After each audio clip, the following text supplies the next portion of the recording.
My name is Marcos. Everybody call me Smart. It's easy because I'm Brazilian. I talk a lot about that because I like to be Brazilian.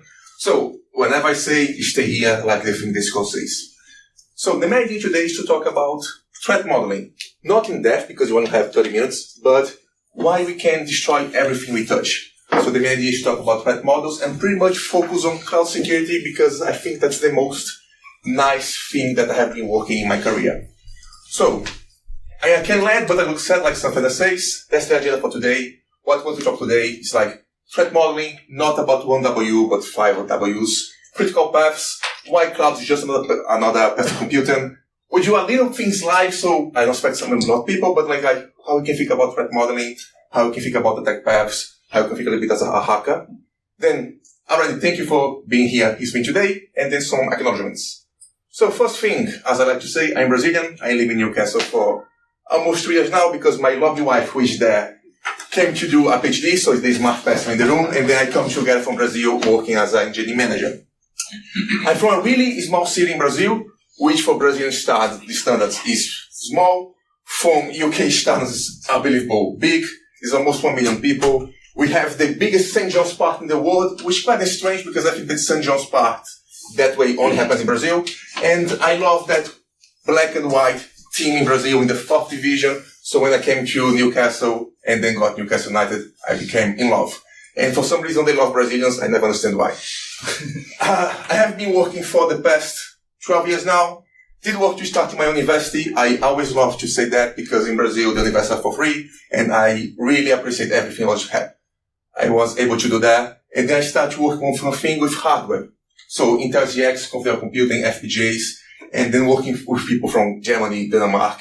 And I was like, oh, I really want to go back to industry. And then I started working with VTEX. VTEX is an e-commerce platform, one of the biggest in Latin America. We did build the whole security for the ground there. So from SOC to instant response, from call. My wife hates on call, don't say why. And then I was like, oh, I think I live in the UK for 2 years, working for 3 years for a Brazilian company. I really want to speak English every day. So I find this lovely company called Control Plane. We are security consultants focused on cloud native, especially on Kubernetes. And then we talk about threat modeling. I love the catchy name. That's some music for later on, electronic band from the 90s, which make me feel older, that say destroy everything you touch. The main idea of these talks is to show how you can start from the basics, and I'm going to do some spoilers for other talks in that day, and how you can understand how to think about threat modeling, architecture, and then learn a little bit more about the offensive mindset. So, I would be really happy if you love a lovely order, because I have a thing with the orders, but in reality is, I want to talk about the 5 Ws of threat modeling. What, why, when, where, and who. Talk about some people that will be delivering talks today. It was quite nice to write this talk and see that we have a talk about why tool sucks. So go see that talk too, because I'm going to talk today about tools are quite amazing, but they are not what we call a silver bullet. They do not solve out all your problems. Another thing today, Cat who is here. Containers won't fix your code. And I really love this part about the summer of her talk.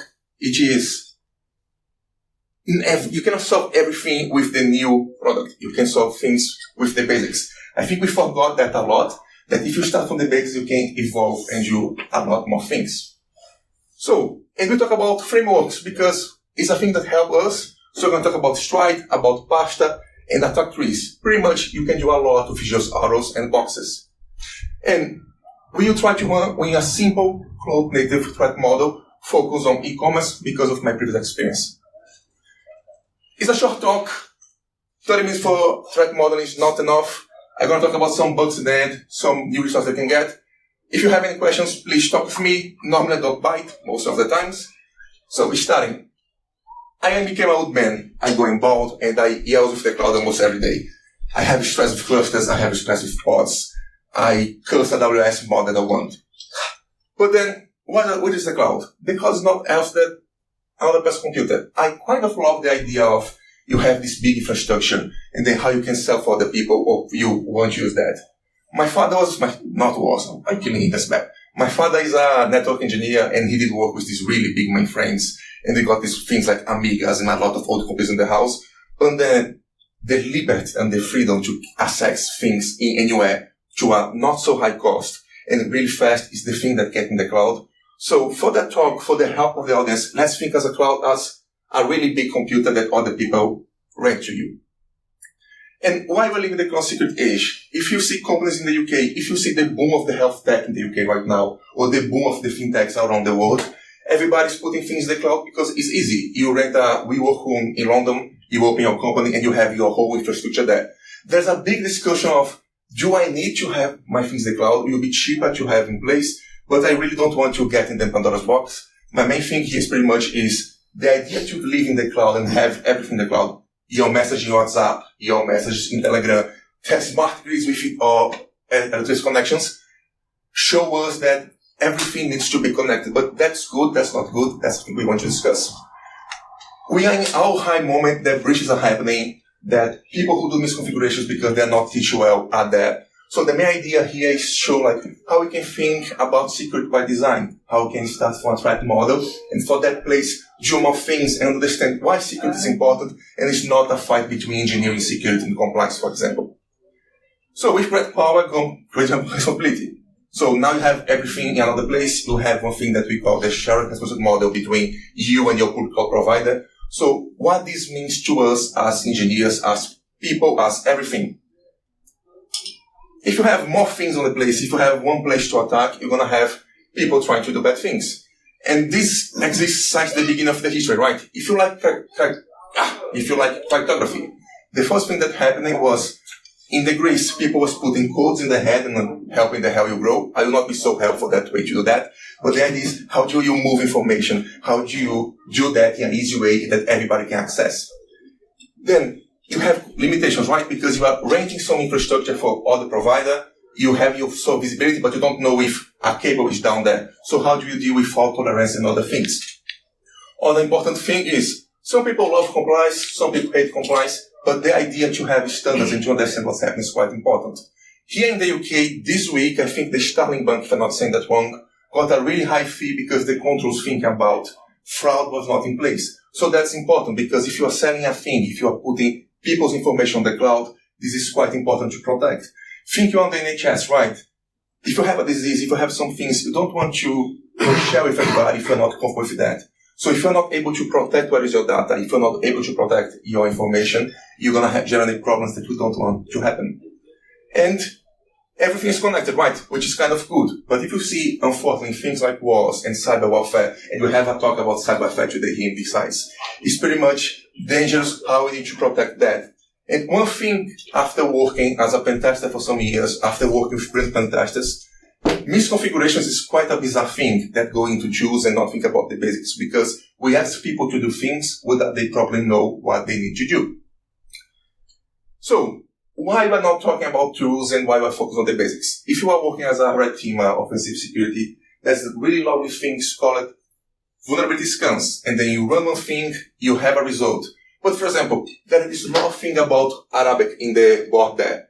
I find it really beautiful, but I don't know how to read. So if someone says use that thing because it will be amazing, I don't have the proper knowledge to understand if I can use it and where I can use it. So tools are quite important, right? You cannot do everything in-house. I love the idea of open source software. If you want to check vulnerability, there's projects by Google like OpenSSF, Secret Score, and so on. But you need to understand why you're doing that. And I think that's the main thing. How you can use a tool if you don't understand why you're doing that. Normally I buy things for my house. Don't know it because I find things shiny nice. But normally you need to think, okay, I'm going to buy a pen. Why I bring that pen? I want to buy a watch. Because why? Why I want to do that? And then we need to focus on the basics. I think that was kind of a career device. When I did join cybersecurity, I was a ex-computer science grad. I know how to do some code. I know how to deal with people. But they was I will jump. I will not know about networks. I will not know about threat models. So it's quite funny because I learned threat models quite late in my cybersecurity career because I was so excited with tools and using Burp Suite and broken stuff. They're okay, but why I think that way? Why I need to break and why is the easiest path to do that? And then we're going to talk about critical paths and threat modeling. If you create a solid foundation, especially for people who are starting on the area, for some time like me, you're going to have the experience to do more knowledgeable and important things. Why important? So, a critical path, and I tried to do stand-up comedy. I was not good at that. I looked like Rex. Is what is the easiest way you can compromise a system, right? I'm going to give a really nice example about things that happens in Brazil. We talk, and then we got this whole market in cybersecurity that says the human link is the weakest link of the chain, which is not quite true, right? Because if you don't trust the human, you're going to have some problems. And we talk about a lot of AI. I'm doing a talk for Kubecon Days next week, and then I was running some data on AI. Everything was wrong. But then you tend to believe because the machine is saying that. But why it's so easy to believe the machine if you not believe the humans that are outside of the process? So how we can evolve on that way? Attackers are really more smart because they do a lot with a little. And I love that thing in Brazil because this happened with my grandmother. Unfortunately, my country got a lot of social engineering attacks. So one thing they do a lot, we have a kid strike here, right? So they're going to pack some numbers and start to call like, I am with a kid, put a kid screaming the telephone, and then you start to do things to solve the situation because you are nervous. You are seeing one person that you think that a person you love crying. So you will not always have that kind of matrix thing. They're going to have really heavy hackers doing DDoS and other things behind the computer. They will try to find the critical path. So how is the easiest way to break through and how is the easiest way to get the information? So one thing is always missing configurations, right? If you use things like Grafana or I think about monitoring and observability, if I have a dashboard open online, I can check things, I can see if that's right, if that's wrong. If anybody here has been working in cybersecurity, the way we give permissions until now is quite strange. Sometimes we have people that are working in a department that are way over permissions. So attacker, he will really start for the easiest thing, right? If you want to go to a place, you don't think like I'm going to get a plane to Poland then go back to Newcastle. You try to find the easiest and cheapest path to go there.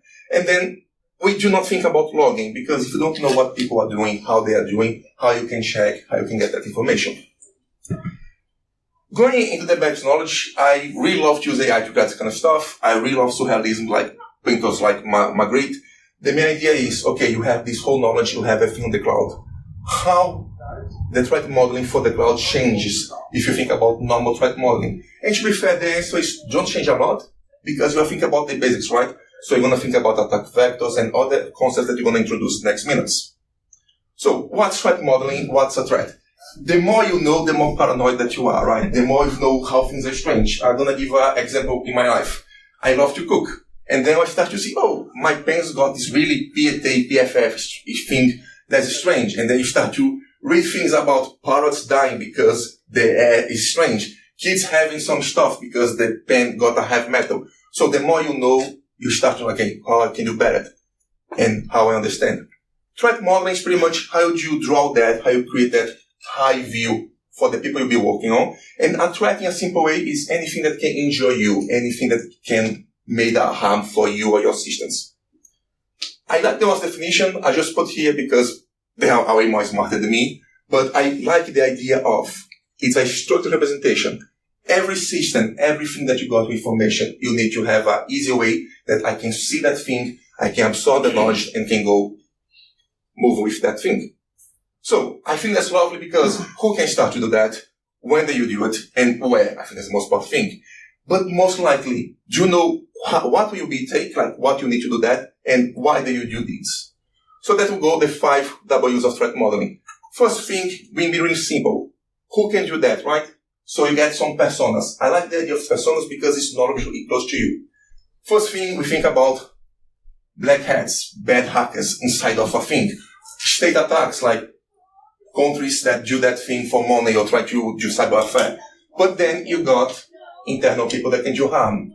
Unfortunately, people are corrupt. I have one experience that was working for Red Teamer, and then he got a really big money of a competitor, and then he's trying to find flaws to solve that competitor. So how do you think about that? And that got the whole paranoia thing. And how do that trusting people? That's how you go with logs, permissions, and configurations. The second thing is like, what? Why they want to do that, but pretty much what? They want data, they want information, they want sensitive things. They just want to break the other things, or they just want to steal you some piece of asset or data. Give another example, when I was working in commerce, I was working for a really big cell phone company, and then one blog started to leak information about new cell phones.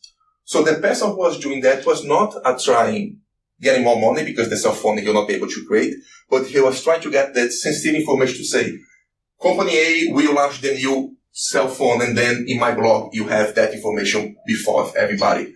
So he are getting access to more promotions and so on.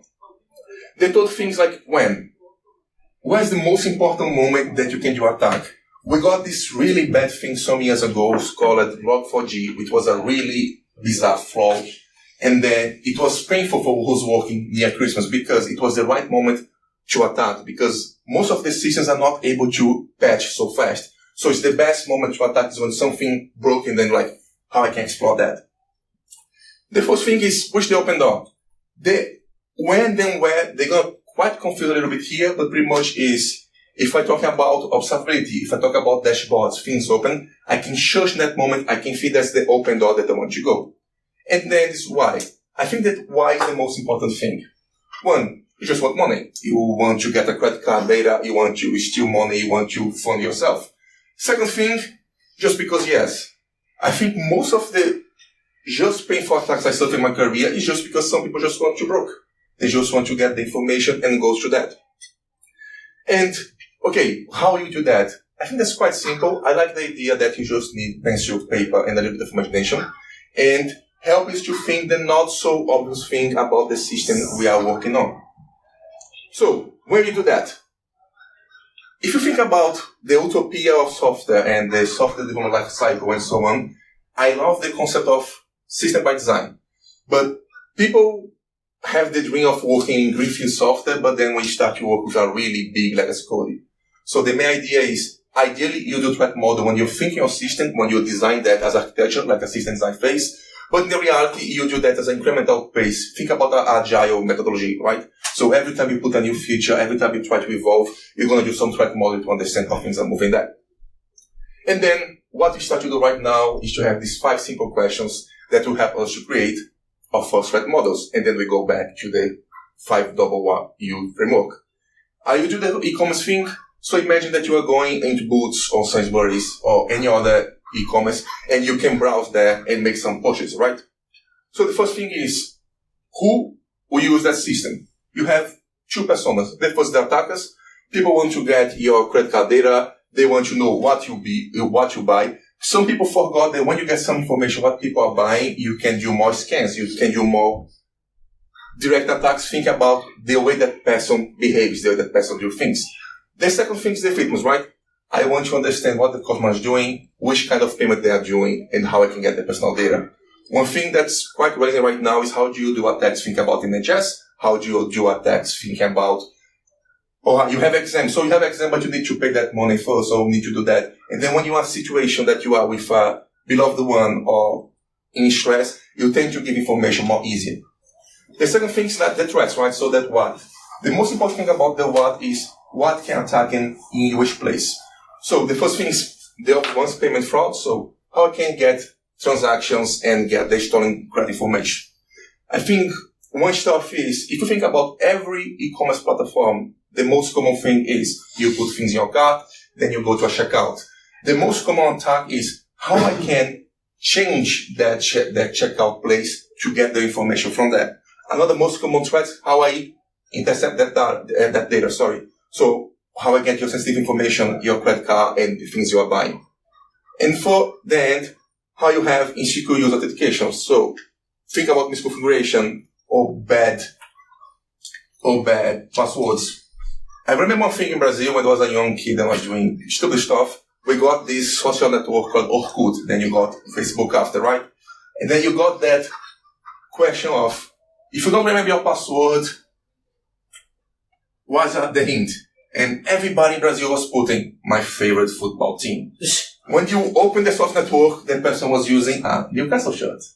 So that's quite obvious.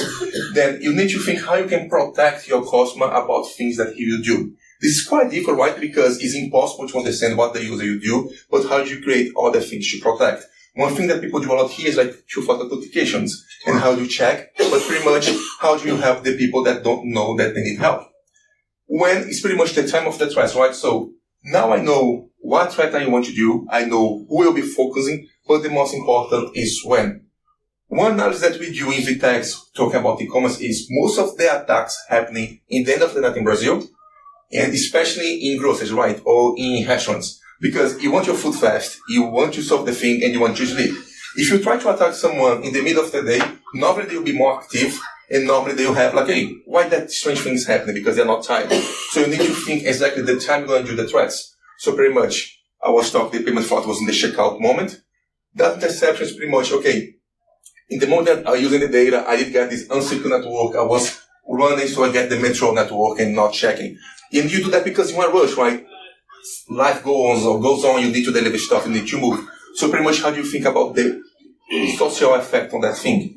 And authentication issues, I think the password that is quite good for that one. And where is pretty much when you can do like exactly the place. So I think I did talk a lot about that. Just jump because I want to talk about attack trees. In the first example, we start to introduce the idea of questions and how do you understand that. But I think that as human beings, the idea of seeing something is quite good, right? So when I was here, when I see that, that's so beautiful, I want to put in my head. But the stuff is how I can see that information, how I can understand the flow of that information. Think that as the same thing as mathematics, right? If I write in a different language, I will not understand. But if I do an equation in any place, it will be the same numbers. We use Arabic numbers for everything. So the idea of attack trees is to create a simple diagram that represents the potential attack of paths. If you drive, if you do any other thing that way, you know what a graph is, you know what's the direction of an arrow, you know what's a format. And then, in that example, we always think, right now in the attack trees, just think as the attacker. In the future, we're going to think a little bit different about mitigations, but right now, we all have the attack mindset. So, in that case here, we has attack tree. As attacker, I want to access the web app to get information. So, how I can do that? I can do that, find some misconfiguration. I did check your cluster, you did open an open door, I can do a recon, I can run a map, I can get that information for you. If you don't know it's an API, to be just a simple way, think as API is a contract between services, right? So when you are working in an e-commerce platform, you have the storage, you have the payment bit, you have the front of the page. So where I can find in that API, one place to find the error. And then you start to see that as our systems grows, the amount of places that I can explore just grows. So how I can protect the places, how I can get that information in a safe way. And then still think as attacking, I need to get credentials. If that goes success, I can exfiltrate the data, right? So for example, if I want to attack Rosie and know that she's buying corn, I know that she's expecting a corn delivery, I can go there and I can get that information and I can do attack. And if that goes wrong, there's any other type of access that I can get, that I can grow on that attack. Privilege escalation is quite a simple thing that goes exactly into misconfigurations, right? If I get a type of access, a type of hole, can I improve that hole inside of the system and get more information from that? So there's a quite of summary for critical paths. The main idea is often you're going to have a point of start, and then how do we evolve from that point of start and start to move laterally inside of the system? The main idea here is pretty much, if you look at that tree, you can think about the whole questions like when, who, what, where, and pretty much why. If you think about the why, I'm going to get some information, I can sell that information. One thing that's quite normal is if you think about dark web or the deep web, how do I sell credit card data and pretty much how do I sell address? One thing that's quite common in Brazil, unfortunately, is you get this amount of data, then you start to do scans like, oh, you got that credit card coming, or you got that new cost for you that you want to pay. So that's the main idea of think about the threats. One quick thing about previous attack trees is every time here we are talking about the attacker. But we are the good guys, right? We are the good fellas. So how I can mitigate that problems, how I can evolve on the direction of now I have this thing for my company, now I have this thing for my systems, how can I use that in a way that help me? And then there's the idea of frameworks, right? I love the idea of frameworks because it helps. Sometimes you have another framework to substitute another framework, then you have a lot of frameworks. But then let's think about the most classical one, that's Strike. Strike get a lot of letters. The first one is S for spoofing. Spoofing is how do I pretend to be Cat, how do I pretend to be Rosie, and then get access. I really want to get that lovely, beautiful yellow shirt from besides. How I can go there and say that I'm volunteering or get the identity of other person. The second one is temporary, right? So how can I change the data of a system or component? I like that example if you think about healthcare. If you have a company like, let's think like Manor, right? And you got the whole stocks things and price of stocks.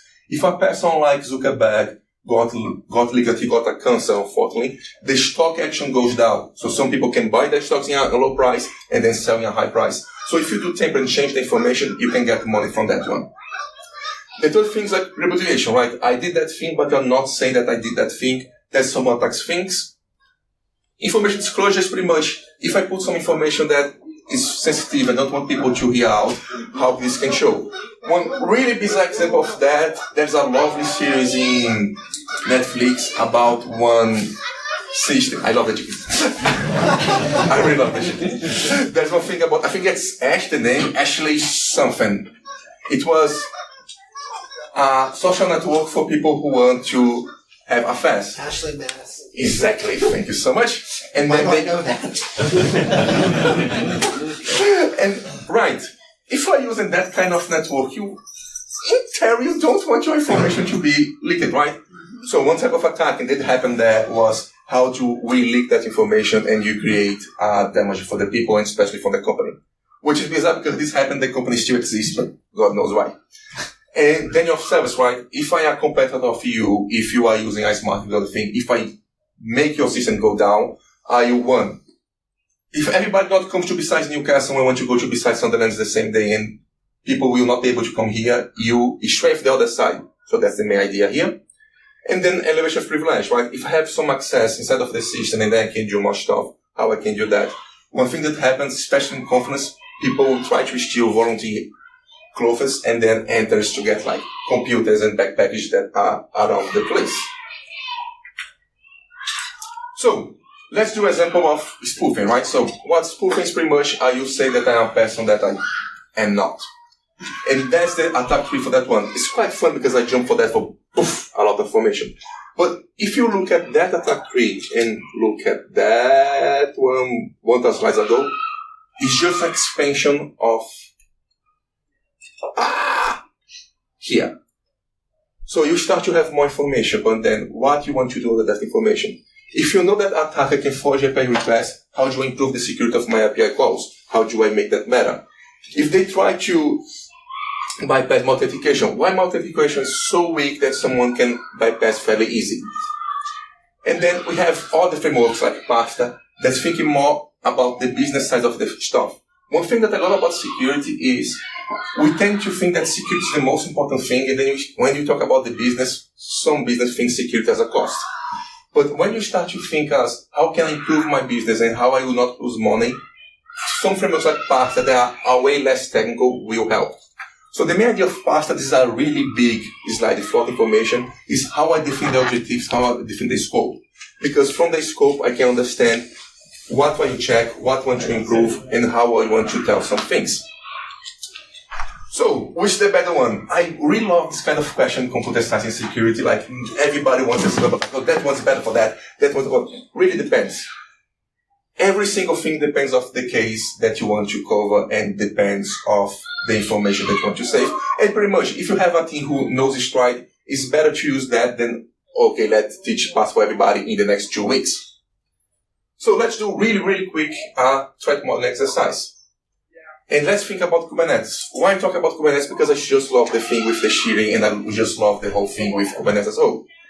Let's do some abstractions, right? I like to think Kubernetes as the origin of the world. Think about you have a lot of things happening and you have an orchestra, right? So if you have orchestra, you need to have the person in front guiding the orchestra. And it's quite funny because when you look at the orchestra, you think, oh, if the guy goes away or the lady goes away, the band will like to play. No, because he needs to control how one sound is improved over the other. So things like Kubernetes are the guy who's orchestrating, and the little bits of pieces on the orchestra will be the clusters and the pods.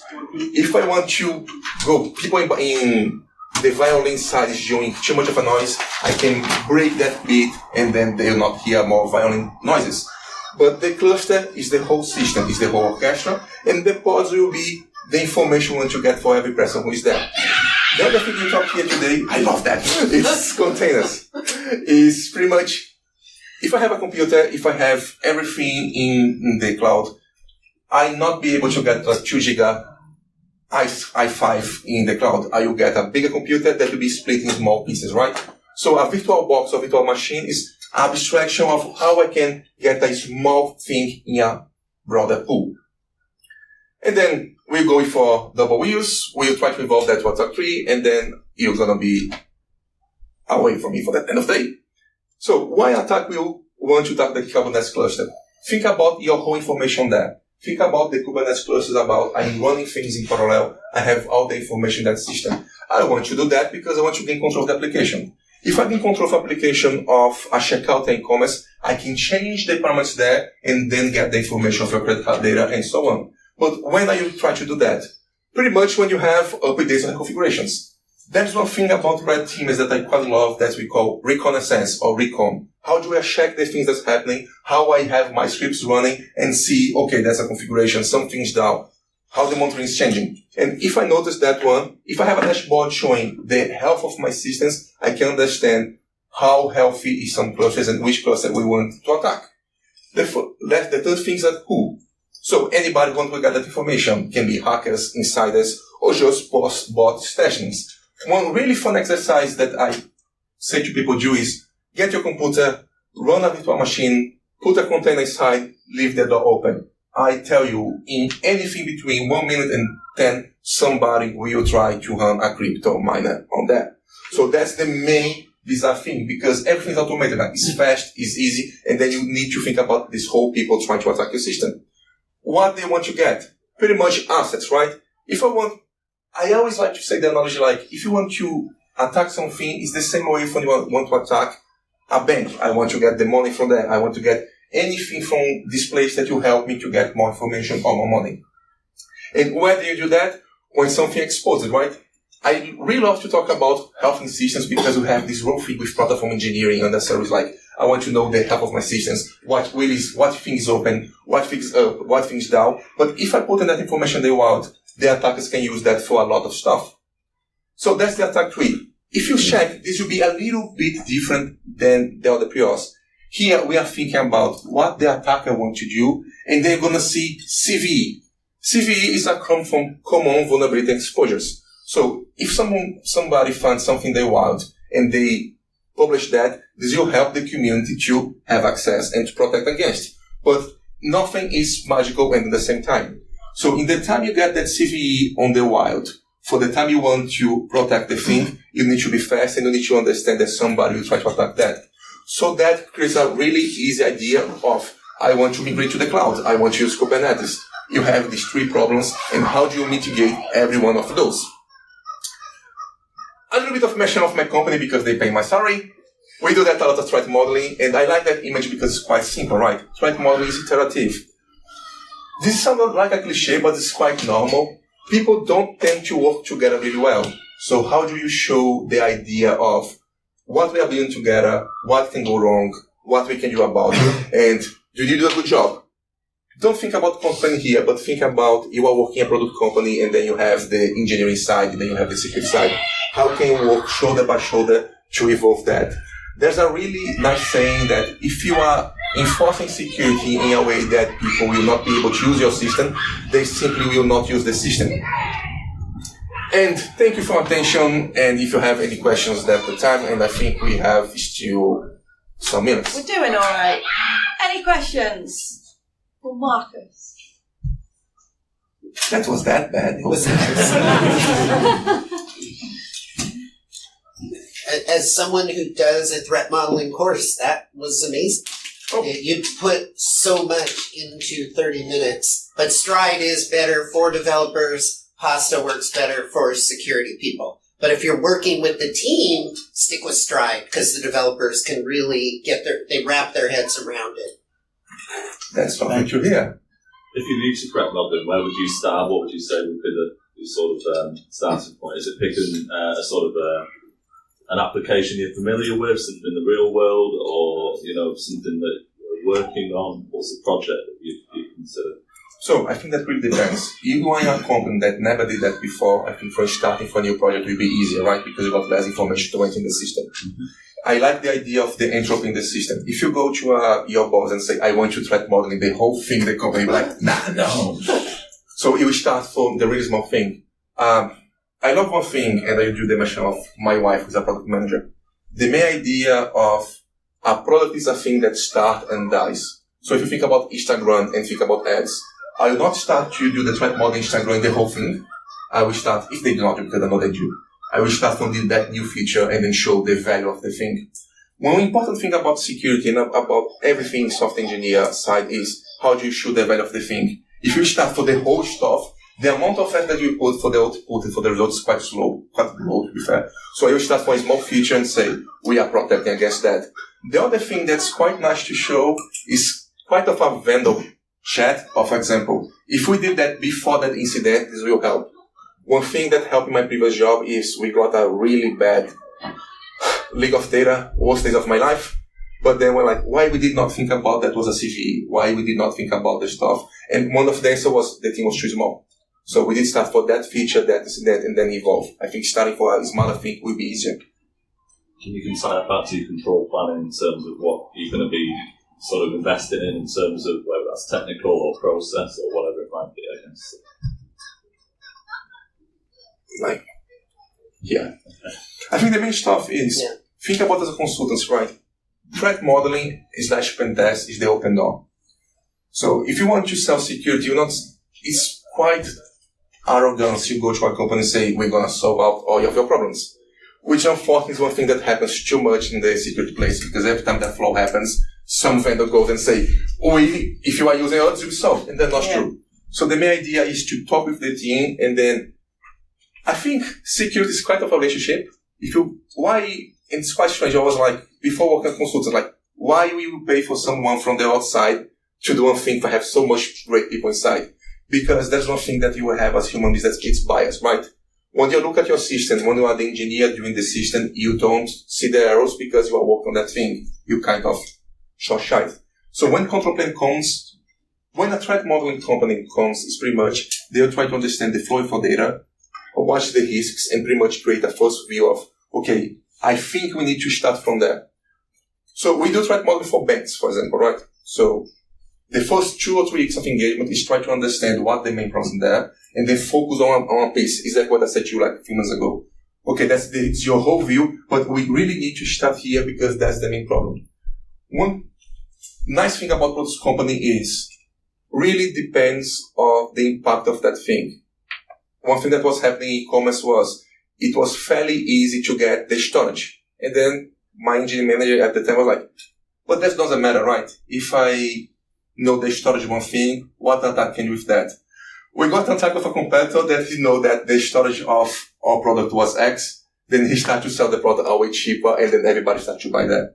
So I think the first step of threat modeling will be to understand the system and then focus on these will be the high risks that you have right now. And then the frameworks will help to understand how is the biggest risk inside of your organization. Any more questions? Go on. Just one question about the cloud native apps. So for the cloud native app, the threat modeling, do they need to be done by the security team, or that's the domain for the ops team? I really like the idea of knowledge is shared, right? I think threat modeling is multiple people. How can I say that? No, my English is bugging. It's a multiple people effort. The main idea is, I am a security engineer, I can say the whole problem is in Kubernetes, but then you are using like a pub subsystem, right? And then you have these hard requirements. As a security person, I don't have the knowledge to say, that is really bad. So it's pretty much, as Kat was saying, you need to work together with the developers to think. And especially, if you think about a purple team exercise, right? Quick thing, you have red team, the people who attack, you have blue team, the people who defend. How do you do exercises with both? If I am attacking you, I need you to sound my alarms, like, oh, you are trying to attack me here, I see that problem. So that's the same thing with threat modeling. You need to talk with the people who have the expert knowledge of that thing to understand what you're saying makes sense. So, for example, one thing that I quite like for Kat talking about my talk, is she has knowledge in threat modeling. So she can say that was good, that is a thing, you can improve that. So you get that feedback in the system and improve. Okay, yeah, makes sense. Thank you. No worries. Thank you for the question. Any more questions? Thank you so much to be here. I was not expecting